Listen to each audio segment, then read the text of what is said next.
अब इसको बड़ा घमंड हुआ कि मैं तो बड़ा सिद्ध योगी हो गया, जो मैंने बोला वो तो हो गया। तो अब नीचे चलते हैं, थोड़ा संसार में जाके अपना पराक्रम दिखाते हैं, ट्राई लेते हैं, लोगों को प्रभावित करते हैं। तो फिर ये आए और एक घर में, शहर में घुसते ही एक घर में आके नॉक किया दरवाजा, भिक्षाम देही। तो अंदर से आवाज़ आई, महाराज थोड़ा वेट कीजिए, मेरे पति आज थोड़े अस्वस्थ हैं, रोगी हैं, मैं इनकी सेवा कर रही हूँ, अभी आती हूँ 5 मिनट में। तो इन्होंने 1-2 मिनट तो वेट की। बोले दुर्बुद्धि, तुझे पता नहीं है आज तेरे द्वार पे कौन आया है? बिना देखे ही तू इतने धृष्टता कर रही है कि मेरे जैसे सिद्ध योगी को वेट करवा रही है, और अपने एक सामान्य मनुष्य है जो उस पति की सेवा के लिए, तुझे पता नहीं हम कितना बड़ा शाप दे सकते हैं। तो अंदर से ही आवाज आई, बोले महाराज ये बुगले नहीं है जो आपके उससे शाप से जल जाएंगे। तो उसका तो एकदम से ठंडा हो गया, हवा निकल गई पूरी। इसको कैसे पता लगा कि मैं अभी अभी बगुले को जला के आया हूँ? तो बैठ गया, भाई इससे तो मिलना पड़ेगा, ये कौन बहन है? तो थोड़ी देर के बाद आई, बोले महाराज थोड़ा धैर्य रखना सीखना चाहिए, मैं अपने रोगी पति की सेवा कर रही थी। तो उन्होंने कहा वो तो सब ठीक है, मेरे को तो ये बता दो आपने ये सिद्धि प्राप्त कैसे की? मैं तो वहाँ पर्वत पे बैठा था 12 वर्ष से, तब कहीं जाके मुझे ये उपलब्धि हुई, आपने कैसे प्राप्त की? बोली मैं अहरनिश अपने पति के चरणों में अपना ध्यान रखती हूँ और वो ही मेरे आराध्य देव हैं, और उसी से मेरे को ये सिद्धि मिल गई। तो उसने कहा तो बड़ा अद्भुत है तो देश भारत, यहाँ इस भारत की एक एक महिला इतनी शक्तिशाली नहीं है, उसके पास इतनी सिद्धियां हैं, ये तो वास्तव में स्वर्ग भूमि है। फिर वो एक दुकान पे गया, एक वणिक की दुकान पे, तुलाधार नाम था उसका। तो वहाँ उसके पास इतनी भीड़ आती थी कि लाइन टूटती ही नहीं थी।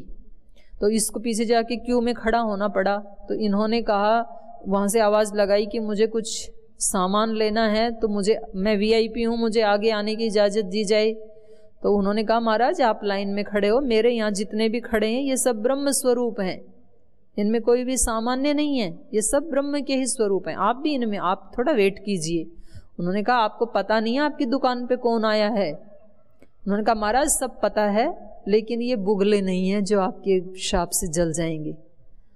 अब उसका और भी ज़्यादा घमंड चूर हो गया कि चलो एक महिला तो मिली सो मिली, ये वणिक पूरे दिन दुकान पे बैठा रहता है, इसके पास भी ये शक्ति कहाँ से आई? तो उसने कहा कि भाई मैं क्यों में तो खड़ा हो जाऊंगा, पर मेरे को ये बताओ कि आप कौन सी साधना करते हो? पूरे दिन तो आपको टाइम मिलता नहीं है भक्ति करने के लिए, फिर आपके पास ये सिद्धि कहाँ से आई, कैसे पता लगा आपको? बोल जी मैं ये तराजू रखी हुई है ना मेरे सामने, तो इससे तोलता रहता हूँ, और जब मैं ठीक ठीक तोलता हूँ तो ये बीच वाला कांटा ऐसे रहता है सीधा, ना इधर झुकता है ना इधर झुकता है, मैं ठीक तोलता हूँ। तो इसी कांटे की सिद्ध में ही मैं अपने मन को भी रखता हूँ, मेरा मन ना इधर झुकता है ना इधर झुकता है, हमेशा प्रभु चरणों में लगा रहता है। और ये ही मेरी सुबह से शाम तक की साधना है। जो ग्राहक आते हैं उनको भी ब्रह्म देखता हूँ, जो तोलता हूँ ये ब्रह्म कार्य है, मेरा भागवत कार्य है, और मैं प्रसन्न रहता हूँ। और फिर जाके भी पूजा पाठ करता हूँ और सुबह भी करता हूँ। अपने मन को मैं ऐसे सीधा रखता हूँ, थाम के रखता हूँ, एकाग्र रखता हूँ। वो वापस चला गया, बोले भाई ये तो जो भारत देश है ना, हम गाते हैं ना, यहाँ का बच्चा बच्चा राम है, चंदन है इस देश की माटी, तपोभूमि हर गांव है, हर बाला देवी की प्रतिमा, बच्चा बच्चा राम है।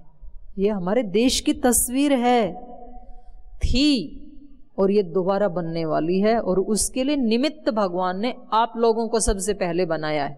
ये शुरुआत आपसे हुई है। बहुत बड़ा गौरव करना चाहिए आपको अपने ऊपर। आपके पता नहीं कितने पिछले जन्मों के पुण्य जागृत हुए हैं, जो सबसे पहला चांस किसी को मिलता है ना बड़ा काम करने के लिए, उससे जैसा सौभाग्यशाली कोई नहीं होता है। तो बहुत बड़ा गौरव है आपके लिए। ये तस्वीर है हमारे देश की। तो ऐसे ही मैं बता रही थी, पाद सेवनम, प्रभु के चरणों की शरण लेना। अगला है फिर अर्चनम। अर्चन का मतलब है मन वचन कर्म से या पवित्र सामग्री से प्रभु की चरणों की सेवा करना। तो उसमें आ गया यज्ञ, जैसे श्रद्धेय स्वामी जी महाराज ने बताया।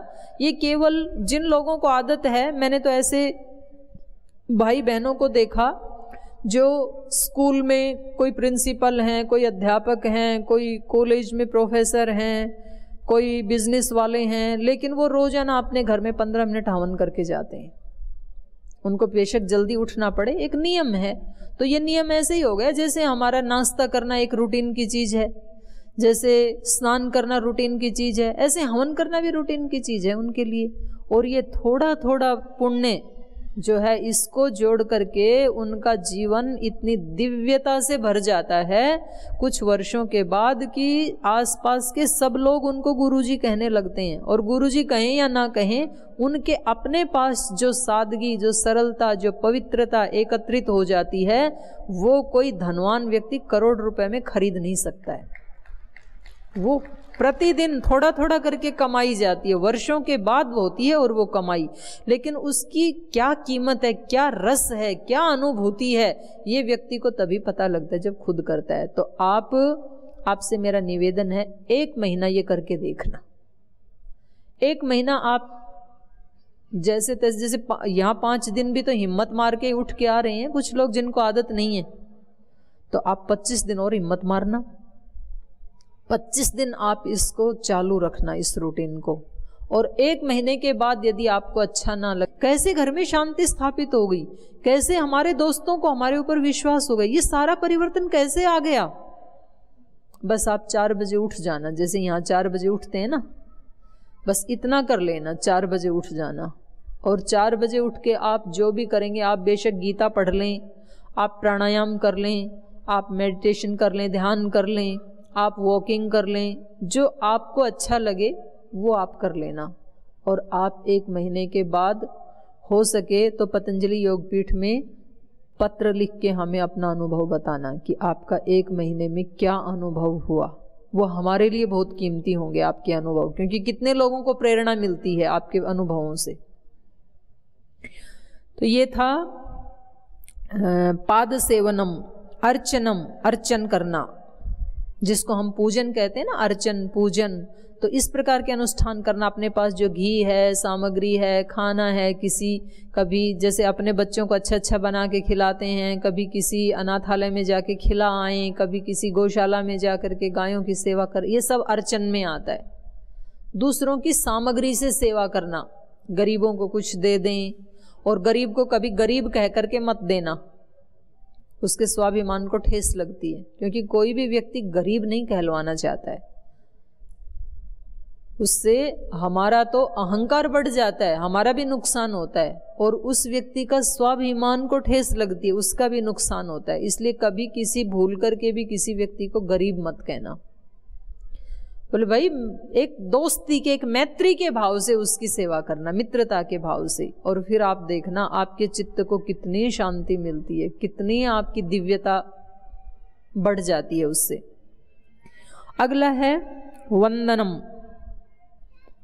भगवान की मूर्ति को या भगवान के अंश के रूप में व्याप्त जो भक्तजन हैं, आचार्य हैं, ब्राह्मण हैं, गुरुजन हैं, माता पिता हैं, उनको परम आदर सत्कार के साथ पवित्र भाव से प्रणाम करना, उनकी सेवा करना, उनकी जो आवश्यकताएं उनको पूरा करना, इसको कहते हैं वंदन, वंदना करना। और इसके उदाहरण है अक्रूर जी, कृष्ण भगवान के जो भक्त थे। अगली भक्ति का पार्ट है नवधा भक्ति का दास्यम, दासता का भाव। आप मेरे आराध्य देव हैं, मैं आपका दास हूं, ये जो भाव है ये था हनुमान जी में। विद्यावान गुणी अति चातुर, राम काज करिवे को आतुर। उनकी कोई अभिप्सा नहीं, बहुत बड़े विद्वान थे, वैयाकरण थे, व्याकरण पढ़े हुए थे, वेद पढ़े थे, दर्शन पढ़े, उपनिषद पढ़े, जो हमें बताते हैं ना हनुमान जी तो एक बंदर के रूप में, ऐसे नहीं थे वो एक, ठीक है, वो जंगल में रहने वाली एक जाति थी जिनके शरीर पे बाल बड़े होते थे उस समय, अभी भी मिल जाती हैं इधर अंडमान निकोबार की तरफ वैसी जनजातियां, लेकिन वो बहुत बड़े विद्वान थे। अष्ट सिद्धि नवनिधि, आज शाम को मैं चर्चा करूंगी आपके सामने 8 सिद्धियां क्या हैं और 9 निधि क्या हैं। आपने सुना है ना अभी, तो अष्ट सिद्धि नवनिधि क्या है। तो वो इतना सब का मालिक होते हुए भी, और कितना उनका बल, तेज, पराक्रम, और इतना सब होने के बाद भी उनमें घमंड नहीं कि मेरे जैसा कोई नहीं है। उनका भाव क्या, राम काज कर बेको, हमेशा सेवा करने के लिए आतुर हैं, और उस सेवा के बदले कोई पुरस्कार नहीं चाहिए। एक बार सीता माता ने उनको बहुत कीमती हार भी दिया, तो उसके वो तोड़ तोड़ के देख रहे मन के, और किसी वो विभीषण आदि हंस रहे, बोले ये बंदर के हाथ में दे दिया, इसको क्या पता इसकी कीमत का। तो उन्होंने कहा भाई सच कह रहे हो, मुझे इसकी कीमत का नहीं पता, मैं तो ये ढूंढ रहा हूँ इसमें सीताराम कहीं हैं कि नहीं इन मणके के बीच में, क्योंकि जिस वस्तु में सीता और राम मुझे दिखाई ना दे वो मेरे किसी काम की नहीं है। ये विनम्रता का भाव कि मेरे लिए सबसे बड़ी संपत्ति क्या है, ब्रह्म है, ईश्वर है, गुरु हैं, माता पिता हैं, मेरे बड़े बुजुर्ग हैं, जो सम्माननीय हैं इस समाज में, राष्ट्र में, उनका सम्मान करना ये मेरी सबसे बड़ी संपत्ति है। तो ये दास्य भक्ति, जिसमें दासता की भावना होती है। मीराबाई की भक्ति थी ऐसी कि मैं तो आपकी दासी हूँ, पता नहीं मेरे जैसे कितने लाखों करोड़ों भक्त होंगे, आपका भले ही ध्यान नहीं है, लेकिन मेरे लिए तो और कोई शरण नहीं है, मैं तो इन्हीं चरणों की दासी हूँ। ये भाव होना, अनन्य शरणागति का भाव होना, इससे भी व्यक्ति का उद्धार हो जाता है। अगला है फिर सख्य भाव, सख्य भक्ति, ईश्वर को अपना परम सखा समझना और अपना सर्वस्व उसको समर्पित कर देना सच्चे भाव से। तो ये इसके उदाहरण है अर्जुन। कृष्ण के साथ उनकी जो संबंध था उसमें मैत्री का भाव ज्यादा था, मित्रता का भाव ज्यादा था। वो ठीक है, उनका जब विभूति का दर्शन किया उन्होंने और एक विराट रूप का दर्शन किया, उसके बाद तो वो उनके भक्त बन गए, लेकिन शुरू में तो उनकी भक्ति कैसी थी, सख्य भाव, एक मित्र के भाव से उनको देखते थे। लेकिन मैत्री ऐसी कि ऐसे नहीं कि मित्र की बातों को ऐसे उड़ा दें, जो उन्होंने कहा वैसा वैसा अर्जुन ने जिया, और उसी मैत्री भाव से ही उन्होंने अपने आप को प्राप्त किया। तो ये अगली भक्ति है सख्य भाव वाली। और अंतिम है आत्मनिवेदन, 9वीं प्रकार की जो भक्ति है, आत्मनिवेदन, अपने आप को भगवान के चरणों में सदा के लिए समर्पित कर देना, निवेदन कर देना। आज गा रहे थे या कल ही गा रहे थे, भजन गा रहे थे ना श्रद्धेय स्वामी जी महाराज, योगी जोगी जोग जुगत से करना। तो उसमें एक पंक्ति आती है, आत्मा उसमें गंगा है और मन है उसमें स्नान करने वाला, तन तीर तरंगित, हृदय धार उतरना, हृदय घाट है वैसे वो, हृदय घाट, हृदय रूपी घाट से उसमें उतर जाना, हो अभिषिक्त आत्म हवि लेकर, और उस गंगा में स्नान करके, बाहर वाली गंगा में भी करके जाना, आप यहां आए हैं तो कल, लेकिन एक गंगा अंदर भी है जिसमें स्नान करने से सारे पाप कट जाते हैं और हम पवित्र हो जाते हैं, शीतल हो जाते हैं। आत्मज्ञान तन तीर तरंगित, आत्मज्ञान तो गंगा है और ये तन हमारा उसकी एक तरंग है, उसमें नहाने वाला है। हृदय घाट उतरना, हृदय रूपी घाट से उसमें उतर जाना उस गंगा में, हो अभिषिक्त, और उसमें अभिषेक करके, उस गंगा में स्नान करके, हो अभिषिक्त आत्म हवि लेकर, पहले गंगा में स्नान करते हैं फिर हवि देते हैं, पूजा करते हैं। तो हवि क्या है, आत्मा ही हवि है, उस ईश्वर रूपी अग्नि में डालने के लिए अपने आप को ही चढ़ाना है। आत्म हवि लेकर जग जननी के शरणा, उसकी शरणागति होना है, अपनी हवि को लेकर के उसमें अपने आप को निवेदित कर देना है। तो अध्यात्म में ही विश्राम है, उससे पहले कहीं विश्राम नहीं है। और ये विश्राम हमारे हाथ में है, हम चाहें तो आज कर सकते हैं, चाहे तो हम 10, 20, 50 वर्ष के बाद कर सकते हैं, चाहे तो अगले जन्म में कर सकते हैं, चाहे तो 150 जन्म के बाद कर सकते हैं, हमारे ही हाथ में है। हमें अपना जीवन कैसा बनाना है, हमें शरणागति में रहना है या अहंकार में रहना है, हमें शांति में रहना है या संघर्ष में रहना है, ये चॉइस हमारे हाथ में है। चाहे तो इसी क्षण से हम रह सकते हैं वैसे, लेकिन बीच बीच में बाधाएं आएंगी, तो जागरूक है व्यक्ति तो उसको हटा देगा, जागरूक नहीं है तो फिर वो उसके ऊपर हावी हो जाएंगी। इसलिए उसमें देरी नहीं है और दूरी भी नहीं है। ये भी पूज्य स्वामी सोमानंद जी महाराज के ही वचन हैं। वो कहते थे कि गुरु के मिलने में या भगवान के मिलने में ना देरी है ना दूरी है। देरी तो इसलिए नहीं है कि अभी इसी क्षण उपलब्ध है, देरी तो तब हो ना जब यहाँ से चल के जाना पड़े, 1 घंटे का सफर करके 60 किलोमीटर दूर हो, ऐसा तो है नहीं। तो कोई दूरी नहीं है और देरी भी नहीं है, ना दूरी है ना देरी है, बस हमारे जानने की ही देरी है। तो महाराज जी एक भजन गाते हैं, ज्ञान की दूरी है, सिर्फ ज्ञान की दूरी है, अज्ञान के कारण दूरी हमने बना रखी है। तो हम ये निर्णय करके और अपने जीवन को बहुत पुण्यों से पवित्रता से भर सकते हैं। तो आत्मनिवेदन, जैसा भी हूं, व्यक्ति कहता है जी मैं भगवान की शरणागति में कैसे आऊं, मेरे अंदर तो दोष इतने सारे हैं। अच्छा, सारे दोष जिस दिन हमारे हट जाएंगे, जब हम बिल्कुल प्योर पवित्र हो गए, उस दिन भगवान की शरणागति में जाके करना भी क्या है। जब पहले ही पवित्र हो गए तो अब और भगवान से क्या चाहिए। तो हम ऐसे कभी भी नहीं हो सकते हैं कि हमारे अंदर एक भी त्रुटि ना हो, और भगवान ऐसे नहीं है कि वो हमें बिना त्रुटि के स्वीकार ना करें। हम जैसे भी हैं भगवान हमें उसी रूप में स्वीकार करने के लिए तैयार हैं। इसलिए देरी हमारी तरफ से है। हम उसकी तरफ एक कदम बढ़ाएं तो वो 4 कदम आके हमें गोद में उठा लेता है। कोई माँ देखती है कि मेरे बच्चे को मिट्टी लगी हुई है, इसको गोद में उठाऊं कि ना उठाऊं, इसकी नाक में से एक मल आ रहा है बाहर, तो इसको गोद में उठाऊं कि ना उठाऊं, पहले ये नाक साफ करके आए तब उठाऊं। कोई माँ ऐसे देखती है तो झट उठा लेती है। धूल भी है तो वो पूंछती है, अपने बच्चे के बाल पूंछती है, गाल पूंछती है, कहीं मिट्टी धूल लगी है तो वो हटाती है उसको तो बच्चे का आना ही पर्याप्त है। इसलिए ईश्वर हमारे दोषों को नहीं देखते, हमारे भावों को देखते हैं, शरणागति को देखते हैं, अनन्य आश्रय को देखते हैं, और गुरु भी ऐसे ही देखते हैं। हम तो यहाँ देखते हैं, मैंने देखा यहाँ पर हम कितनी भूलें करते हैं, और जितनी हम भूलें करते हैं श्रद्धेय स्वामी जी महाराज हमें उतना ही माफ़ कर देते हैं। और फिर हमें लगता है कि देखो ये हमारे से, एक तो हमने भूल की और ऊपर से डांट भी नहीं पड़ी, तो फिर और ज़्यादा कष्ट होता है। डांट दें तो थोड़ा बहुत तो हिसाब पूरा हो जाए। तो महापुरुष हैं वो डांटते नहीं हैं, गुरु हैं वो डांटते नहीं हैं, माता पिता जो हैं वो कभी डांटते भी हैं तो भी प्रीतिपूर्वक डांटते, प्रीति रखते हैं, अंदर से प्रीति नहीं टूटने देते हैं। तो इसलिए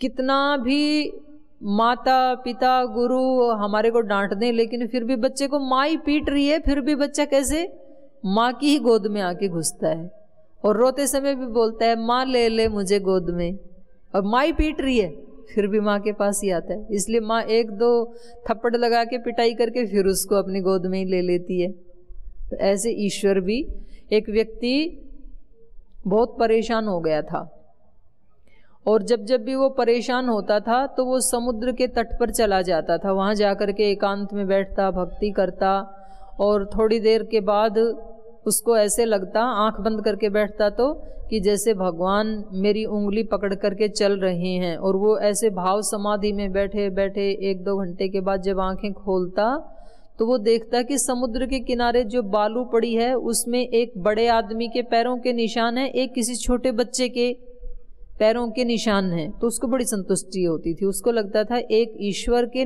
पैरों के निशान है, एक मेरे निशान पैरों के निशान है, ईश्वर मुझे उंगली पकड़ के रोज चलता है। ऐसे वो साधना करता था। फिर एक दिन उसको बहुत ज़्यादा मुसीबत आ गई जीवन में, बहुत परेशान हो गया, वो बहुत रोया, और फिर वो जाकर के समुद्र के किनारे बैठ गया, और उसने फिर वैसे ही भक्ति की, फिर वैसे ही उसने भावना की। तो उस दिन जब उसने आंख खोली तो उसने देखा कि समुद्र के किनारे जो रेत है उस पर एक के ही पैरों के निशान हैं, और वो बड़े पैरों के निशान है, बच्चे वाले निशान नहीं हैं। तो उसने कहा कि भगवान मैंने देख लिया, जिस दिन ये संसार साथ छोड़ता है मुझे लगता है उस दिन तू भी साथ छोड़ देता है। आज केवल तेरे ही पैरों के निशान हैं, आज तूने भी उंगली नहीं पकड़ी मेरी। तो तभी उसको आकाशवाणी हुई कि मेरे बच्चे, जिस दिन मेरा भक्त बहुत ज़्यादा परेशानी में होता है उस दिन मैं उसकी उंगली नहीं पकड़ता, उसको गोद में उठा लेता हूँ। इसलिए आज एक ही पैरों के निशान हैं, आज मैं तुझे पकड़ के नहीं चल रहा, आज मैंने उठा लिया तेरे को अपनी गोद में। तो ये अनन्य शरणागति, ये भक्ति, प्रार्थना, उपासना, इसमें इतनी ज़्यादा शक्ति है, सबसे ज़्यादा बल है इसमें। लेकिन कब काम करती है वो? जब हम अपनी तरफ से 100% पुरुषार्थ और 100% समर्पण कर देते हैं। बहुत बड़ी शक्ति है। जब आपको कभी जीवन में लगे कि अब और कोई चारा नहीं रहा, अब सारे रास्ते बंद हो गए हैं, उस समय आप किसी महान शक्ति को पुकार के देखना। हम तो सबसे पहले जब मुसीबत आती है तो भक्ति करना ही बंद करते हैं। जब घर में कभी किसी के यहाँ मौत हो जाती है तो बोले अब 12 दिन दिया जलाना बंद, अब 12 दिन मंदिर में जाना बंद, 12 दिन हवन करना बंद। क्यों? क्योंकि घर में शोक हो गया। इस समय तो और ज्यादा भक्ति करनी है, क्योंकि आप परेशानी में हैं। जिस समय हमें ये लगे कि अब मेरे हाथ में कुछ भी नहीं रहा, तो फिर आप पुकारना उसको। द्रौपदी ने कब तक भक्ति नहीं की भगवान की? अपने पतियों को पुकारती रही। महान भुजाओं वाले भीम तुम कहाँ हो, मेरा चीर हरण हो रहा है। गांडीवधारी अर्जुन तुम कहाँ हो, तुम मुझे शादी करके लाए थे, मेरा चीर हरण हो। अपने पतियों को देखती रही। तब तक भगवान भी देखते रहे, ठीक है इसके बलवान पतियों से इसको मांगने दो।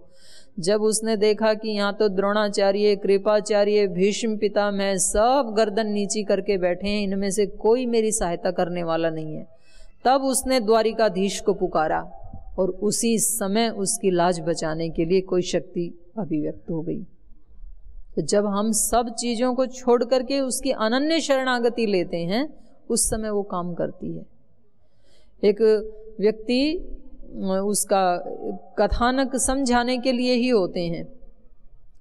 एक पेड़ के ऊपर कोई वो बैठा था, पक्षी बैठा हुआ था, और उसने देखा कि ऊपर बाज पक्षी मंडरा रहा है उसको खाने के लिए, और नीचे शिकारी धनुष बाण ताने हुए। तो अगर वो ऊपर उड़े तो बाज उसको दबा लेगा, वहीं बैठा रहे यदि ना उड़े तो नीचे से ये बाण मारने वाला है। तो वो दोनों पति पत्नी कबूतर और उसकी पत्नी कबूतरी दोनों बैठे हुए। तो उसने कहा आज तो कोई चारा नहीं है बचने का, आज तो मौत सामने है। तो उन्होंने कहा, उसकी पत्नी ने कहा कि चलो भगवान से प्रार्थना करते हैं। बोले अब प्रार्थना से कोई फायदा नहीं है, अब तो हो चुका जो होना था। उन्होंने कहा फिर भी ऐसे मौके के लिए तो प्रार्थना होती है, कोशिश तो करें। और उन्होंने अनन्य भाव से भगवान को पुकारना शुरू किया। तो उसी समय क्या हुआ कि नीचे से ना एक सर्प जा रहा था जंगल में से, उसने उस शिकारी के पैर को काट लिया, और जैसे ही उसने डंक मारा सांप ने, तो उसके हाथ से बाण छूट गया और वो जाकर के बाज को लगा ऊपर। तो नीचे की भी बाधा खत्म हो गई, ऊपर वाली भी बाधा खत्म हो गई, और वो दोनों अपने शांति से वहां से उड़ गई। ऐसी घटनाएं होती हैं हमारे जीवन में। हमें लगता है अब कोई भी चारा नहीं रहा, और उस समय कोई ऐसी महान शक्ति आकर के। इसलिए अच्छे काम हमेशा करते रहना जीवन में, भक्ति हमेशा करते रहना, दान हमेशा करते रहना, सेवा हमेशा करते रहना, प्रेम हमेशा करते रहना। व्यक्ति कहता है जी बहुत प्रेम करके देख लिया, जिनसे प्रेम किया उन्होंने ही धोखा दिया। एक व्यक्ति ने धोखा दिया, लेकिन आप सबके ऊपर इसको लागू मत करना। बहुत हमने सेवा करके देख ली, जिस संगठन में सेवा की वहां के लोग तो हमें जानते तक नहीं हैं, ऐसे भाव आते हैं। बहुत सेवा करके देखी इस परिवार की, कोई भलाई नहीं है। मैं 15 साल से सेवा कर रही थी, देवरानी अभी आई, उसकी इतनी इज्जत होती है, मेरा नाम भी नहीं है कहीं। मैंने बहुत सेवा की अपने छोटे भाई बहनों की, अब जब भाई बड़े हो गए तो अपने अपने बिजनेस व्यापार सब अलग कर लिए, मेरी इज्जत ही नहीं करते हैं। ऐसे भाव व्यक्ति के मन में आ जाते हैं, और ऐसे करके वो परेशान होता है, और कभी कभी तो तनावग्रस्त हो जाता है, और वो अच्छे काम करना छोड़ देता है। और फिर वो जब बेचैनी है ना, वो ये बता रही है कि हमारे अंदर का जो अकाउंट था पुण्यों का, वो खाली हो गया है। तो उस अकाउंट को भरने के लिए फिर से हमें वो काम करने हैं। जैसे बैंक में हमारा बैंक बैलेंस कम होता है ना, तो बैंक से तो एक लेटर आ जाता है कि आपको डिपॉजिट करना पड़ेगा, आपका बैंक बैलेंस खाली हो गया है। लेकिन जीवन में भगवान के घर से कोई लेटर नहीं आता है, कोई ईमेल नहीं आती है, कोई फैक्स नहीं आता है। जैसे ही हमारे जीवन में ये तनाव, अवसाद, परेशानी, दुख, शिकायतें, टॉन्टिंग अगर ये जीवन में आ गई, तो समझ लेना पुण्यों का अकाउंट खाली हो गया है। इसलिए अब उसमें कुछ डिपॉजिट करना है। और कभी भी सेवा की हुई व्यर्थ नहीं जाती है। जिससे आपने प्रेम किया, हो सकता है उसने आपके साथ धोखा किया हो। जिनकी आपने सेवा की, हो सकता है आज उन्होंने मुंह मोड़ लिया हो। लेकिन आपने कभी देखा होगा कि आपने ये सब काम किए और आज आपका कोई एक निजी कोई आत्मीय जन बीमार हुआ हॉस्पिटल में और आज आपको ब्लड की आवश्यकता है, ब्लड बैंक में भी ब्लड नहीं है और कोई ऐसा संबंधी भी नहीं है जो आपके पास आए, सब ने मुंह मोड़ लिया है और आप इतने हताश होकर के हॉस्पिटल के बाहर बैठे हैं, आपका ग्रुप मैच नहीं करता है रोगी के साथ, तो आप ऐसे उदास होके बैठे हैं। उसी समय कोई व्यक्ति आता है, बोले भाई कैसे उदास बैठे हो, क्या बात है? बोले भाई ये ब्लड नहीं मिल रहा है इस ग्रुप वाला। और उसी समय वो अनजान व्यक्ति कहता है कि बोले ये ओ पॉजिटिव ग्रुप है, ये तो मेरा ग्रुप है, चलो मैं दे देता हूँ अभी अभी। और वो जा करके ब्लड दे देता है और वो ब्लड आपके प्रियजन को चढ़ाया जाता है और जो मरणासन्न रोगी था वो जिंदा हो जाता है और वो व्यक्ति ब्लड दे करके नमस्ते करके चला जाता है। आपको पता भी नहीं ये व्यक्ति कौन था, कहाँ से आया था, कोई पहले का संबंध नहीं था। इस समय इस व्यक्ति ने जो सहायता की, ये फल है उस बीज का जो आपने कभी सेवा के रूप में बोया था, जो आपने कभी दान के रूप में बोया था, जो आपने किसी की सहायता करके बोया था, ये उसी का फल है, वो बीज था। इसलिए कभी भी जीवन में अच्छे काम करने से पीछे नहीं हटना, करते ही जाना, बीज बोते ही जाना, फल जरूर आएगा।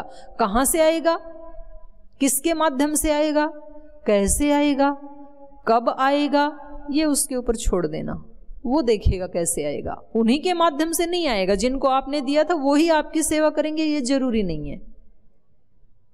तो ये नवधा भक्ति के ऊपर आज हमने चर्चा की। प्रश्न आपके अभी बच गए हैं, शाम वाले सेशन में आपके प्रश्न लेंगे और आपको 9 अष्टसिद्धि 9 निधि के बारे में भी बताएंगे और आपके 5 श्लोक भी सुनेंगे, क्योंकि कल तो फिर आप चले जाएंगे, तो आज थोड़ा सा कम आराम कर लेना, एक दिन और आप हमारे साथ ज़्यादा समय बिताना। तो अभी 1 बजा है, आप 3:30 बजे यहाँ आ जाएं और यहाँ आकर के फिर स्वाध्याय करें। 4 बजे से फिर इस सत्र को शुरू करेंगे। आधे घंटे आप यहीं आके विश्राम कर लेना, यहीं स्वाध्याय कर लेना। और आज तो मैंने देखा कि आप में से एक भी भाई बहन उठ के भी नहीं गए, लेटे भी नहीं, और आप ऐसे ही बैठे हैं जैसे जिज्ञासु कोई योगी बैठा हो। तो ये 4 दिन के आपके योग का चमत्कार दिखाई दे रहा है। तो बहुत बहुत आपको हृदय से साधुवाद और आपको प्रणाम करते हुए आज यहीं इस सत्र को विराम देते हैं।